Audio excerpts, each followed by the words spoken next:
सूरज आसमान में एक जलती हुई आंख की तरह गंगा के मैदानों पर उभरा। ताड़ के पेड़ सुबह की हवा में धीरे धीरे झूम रहे थे। कोसल के प्राचीन राज्य में एक नया दिन शुरू हुआ। आज कुछ असाधारण होने वाला था। सूर्य मंदिर, सूर्य देवता के मंदिर का निर्माण शुरू होने वाला था। उम्मीद हवा में चमेली की खुशबू की तरह घुली हुई थी। राजा शिलादित्य ने अब तक का सबसे भव्य मंदिर बनाने की कसम खाई थी। यह सूर्य देवता को एक भेंट होगी और कोसल की समृद्धि का प्रतीक होगा। राज्य के सभी कोनों से कारीगर इकट्ठा होने लगे। राजमिस्त्री, मूर्तिकार, बढ़ई और मजदूर सभी ने राजा के बुलावे का जवाब दिया। हर कोई अपने साथ न केवल अपने औजार और कौशल बल्कि पीढ़ियों से चली आ रही विरासत को लेकर आया था। यह केवल एक मंदिर बनाने से कहीं बढ़कर था। यह एक पवित्र कार्य में भाग लेने जैसा था। हवा हथौड़े और छेनी की लयबद्ध आवाज से भर गई। राजमिस्त्री, जिनके चेहरे सालों के अनुभव से सिकुड़े हुए थे, बलुआ पत्थर के विशाल ब्लॉकों पर काम कर रहे थे। हर सटीक प्रहार के साथ वे जटिल डिजाइन, देवी देवताओं, आकाशीय प्राणियों और प्राचीन महाकाव्यों के दृश्यों को उकेरते थे। पास ही मूर्तिकार पत्थर में जान फूंक रहे थे।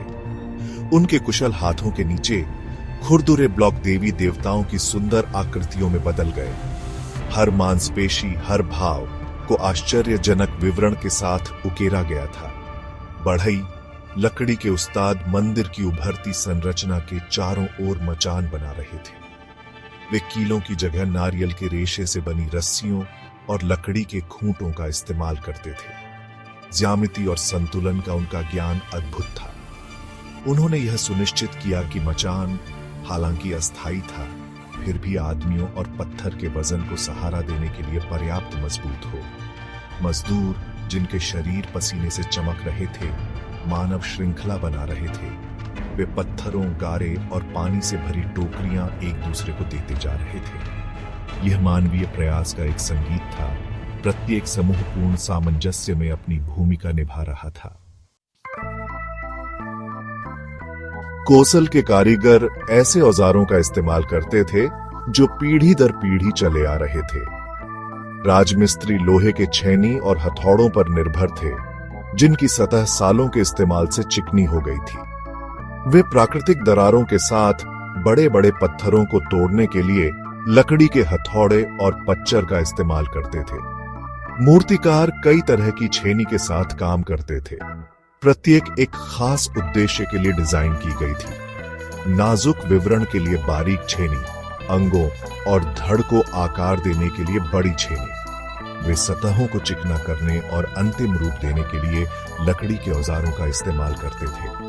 बढ़ई माप और कोणों के उस्ताद थे।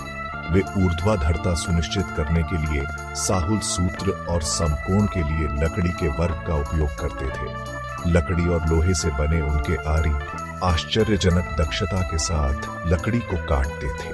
भारी पत्थरों को उठाने और ले जाने के लिए मजदूर रस्सियों, पुली और रोलर्स की एक प्रणाली का इस्तेमाल करते थे। उत्तोलक और जनशक्ति पर निर्भर इस सरल विधि ने उन्हें भारी वजन को सटीकता के साथ चलाने की अनुमति दी।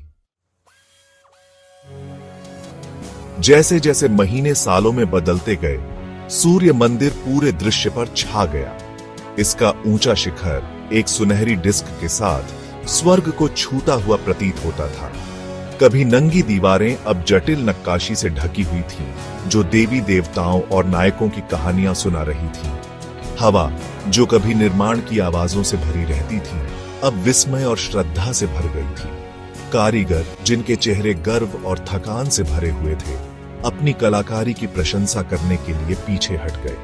उन्होंने अपना पसीना, कौशल और भावना इस शानदार रचना में डाल दी थी। सूर्य मंदिर केवल एक मंदिर से कहीं अधिक था। यह मानव प्रतिभा, दृढ़ता और विश्वास का प्रमाण था।